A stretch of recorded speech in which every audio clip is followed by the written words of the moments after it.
Would you pray with me, please? Lord, the only reason we are here today is you. Well, maybe that's not completely true. We might have other reasons why we came here. Maybe for family, maybe because it's tradition. But whatever other reasons we've had to come here, help us now to drop them all away and focus upon you so that we can hear exactly what you want us to hear and so that we can respond exactly the way you want us to. Because we know that is the pathway to joy and peace. Amen. If you're like me, you were raised to wear your best clothes to church on Sunday. In my house, they call them your church clothes because that was the only day you ever wore them. And that's especially true on Easter. On Easter, you want to wear your Easter best, right?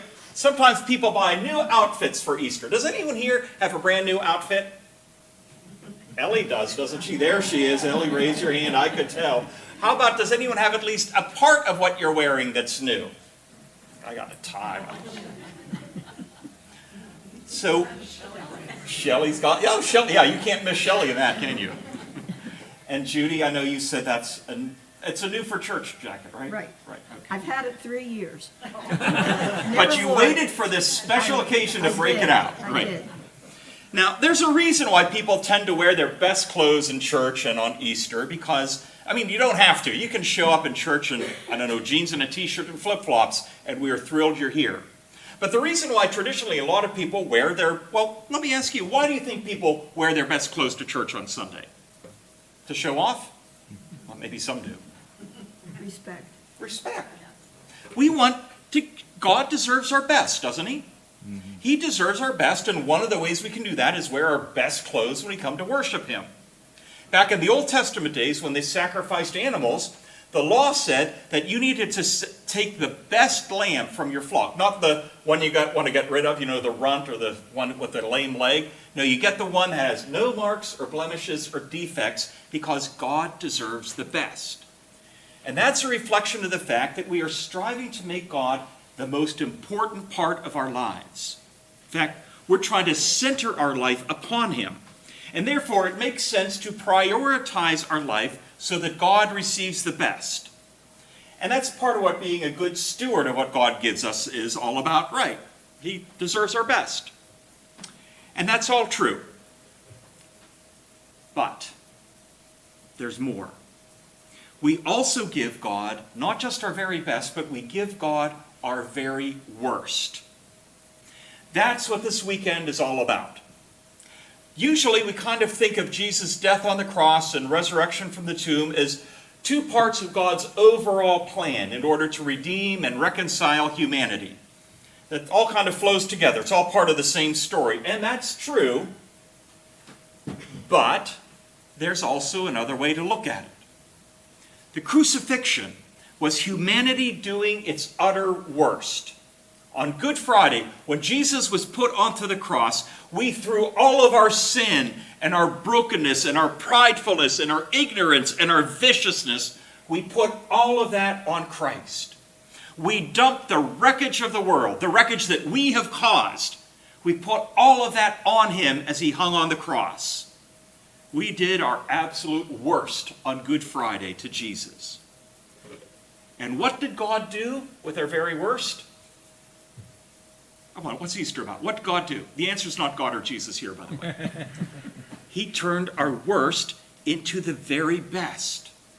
The empty tomb that we're celebrating today is evidence and testimony of God's transforming power, that his life is stronger than death. We can give God our worst, and he converts it into blessing and goodness. So in hindsight, we can look at the crucifixion and resurrection and say, oh yeah, that's all part of God's plan. And that's the beauty of how God works. He takes what is awful and makes it beautiful. Consider how Mark describes Easter morning in his gospel that Mary Ray read for us. At dawn's first light, the women got up and went to the tomb. They were planning to complete the preparation of Jesus' body for burial because on Good Friday, after he was taken off the cross, a man named Joseph of Arimathea prepare Jesus' body for burial, but he had to do it in haste because sunset was coming, and at sunset came Sabbath, and you don't do any work on Sabbath. So very early in the next morning, when Sabbath was over, the women went to the tomb to kind of finish the job, to make sure it was done right. Because, women have to make sure us men do things right, because we never do. But instead of finding that sealed up tomb that they had to figure out how somehow we need to figure out a way to open it, the stone was rolled away, and they went inside, and there was no body. There was no body, but there was somebody. There was a young man dressed in white. Now, what do you think this young man dressed in white, who do you think he was? An angel. He was an angel. Yeah, we kind of figure that out, that he's an angel. I don't know if the women knew that or not, but this angel had a tremendous message to them. He said, "Why are you looking for Jesus here? He is not here. He's risen. He's alive. Go tell his disciples to go up to Galilee. He's going to meet them there." That was the message. He's alive. He's risen. Go meet Jesus. So what did the women do? Did they go and run and tell the disciples this wonderful news? Did they shout it from the rooftops, "Jesus is risen"? No. They gave God their absolute worst. Mark tells us they were trembling, bewildered, afraid, and they said nothing. And they didn't just leave, they fled. They ran away. They were terrified. And they didn't tell anyone what they saw or heard. Well, that's hardly an auspicious beginning for the greatest news the world has ever known. Mark's gospel ends so abruptly, right there. The women left and said nothing. That later on, some other people added some verses on to finish it because they didn't think it sounded right just to end with the women being like that. But I think that was Mark's point. These women did their worst, but God somehow turned it into the best. Because if the women never told anyone what they saw at the tomb, then the world would never know. God took their fearful, doubtful, non-response to the resurrection and transformed it into what we're celebrating today. That's what Easter is all about. God takes our worst and he transforms it into the greatest news the world has ever known or ever could know. Here's another way to look at it. God is an alchemist. Alchemy was an ancient discipline back like in the Middle Ages or so, where they tried to take lead and turn it into gold. By the way, we get our word chemistry from alchemy. So that's kind of, chemistry came out of there trying to turn lead to gold. And by the way, they never figured out how to do it. But metaphorically, God can.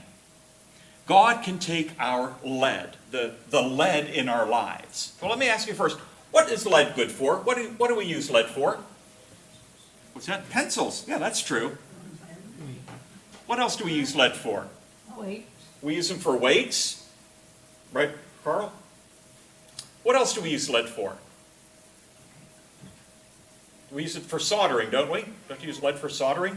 We use lead for batteries. So we used to use lead for pipes and paint, but they kind of learned not to do that. Why don't we use lead in pipes and paint anymore? Just because we don't have enough, or what? What's that? Yeah, you guys are saying, you guys are kind of mumbling. I think you're all kind of saying the same thing. It's kind of dangerous to use it. It's harmful. It's toxic. The EPA website tells us what lead will do to you. Here's what they say. Lead affects the nervous system, the kidney function, immune system, reproductive and developmental systems, cardiovascular system, and the oxygen-carrying capacity of your blood.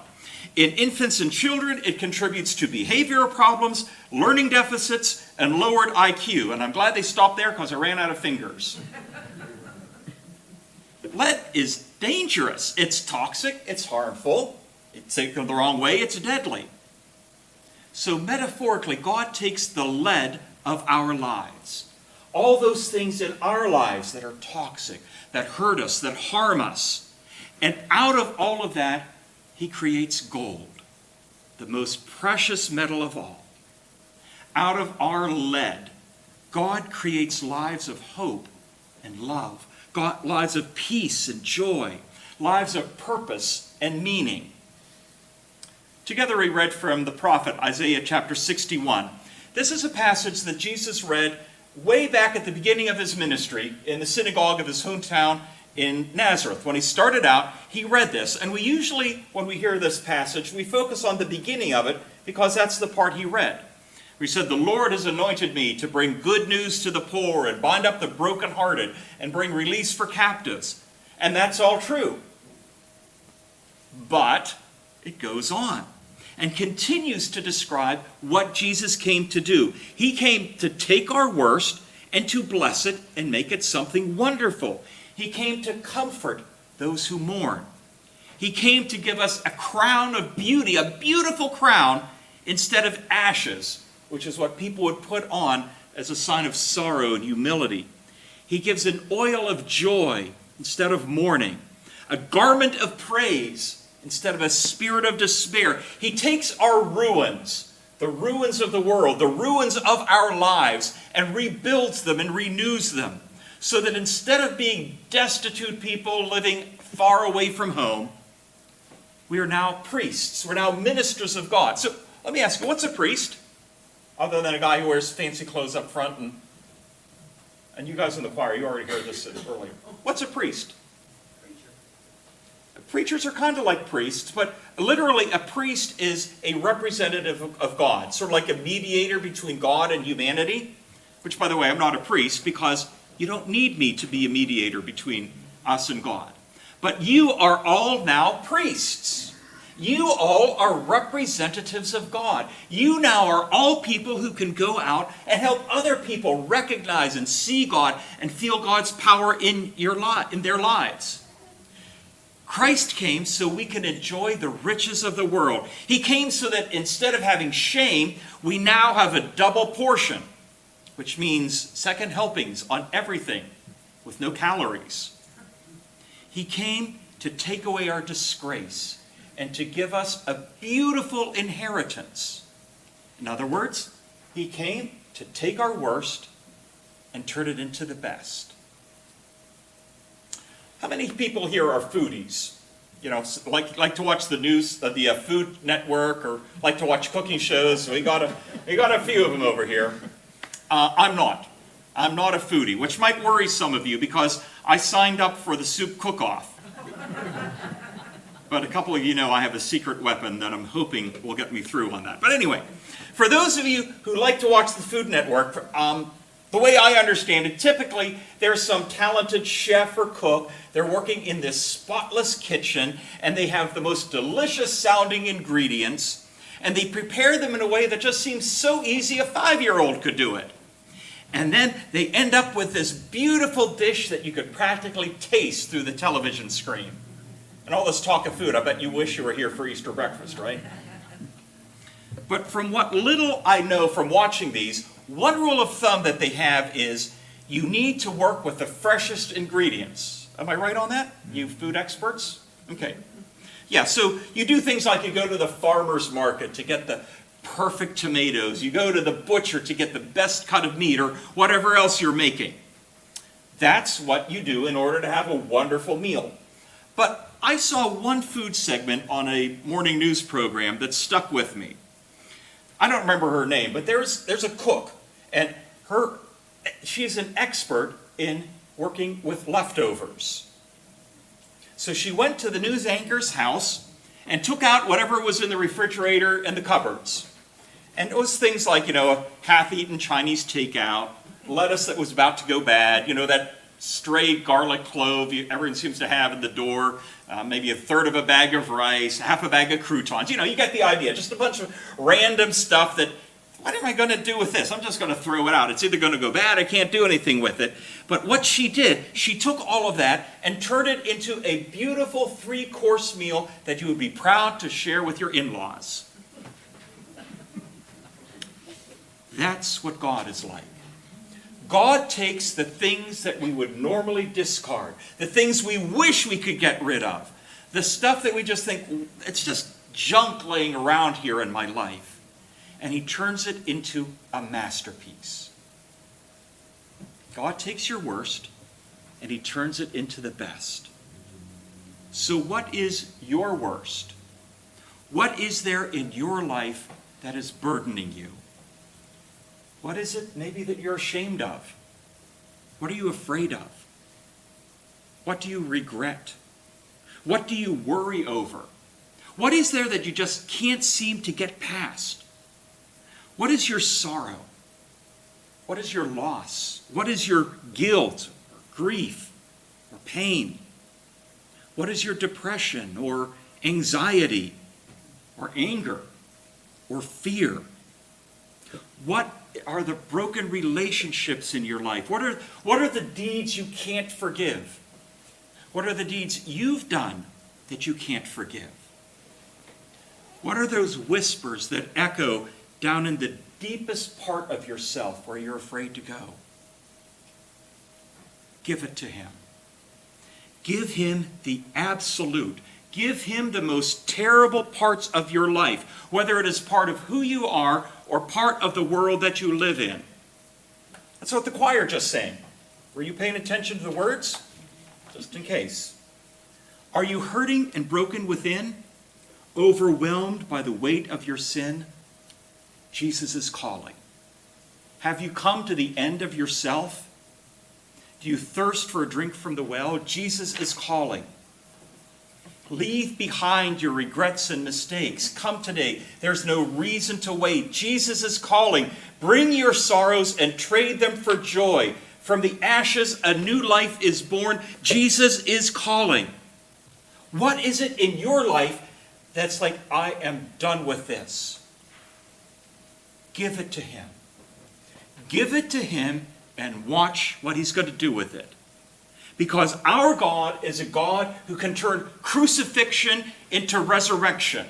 He can turn lead into gold. He can turn leftovers into a gourmet meal. He can turn death into life. Bring it to him and watch what he'll do. Now, I know we're Presbyterians, and I know it's Easter. Don't freak out. Bring it to him.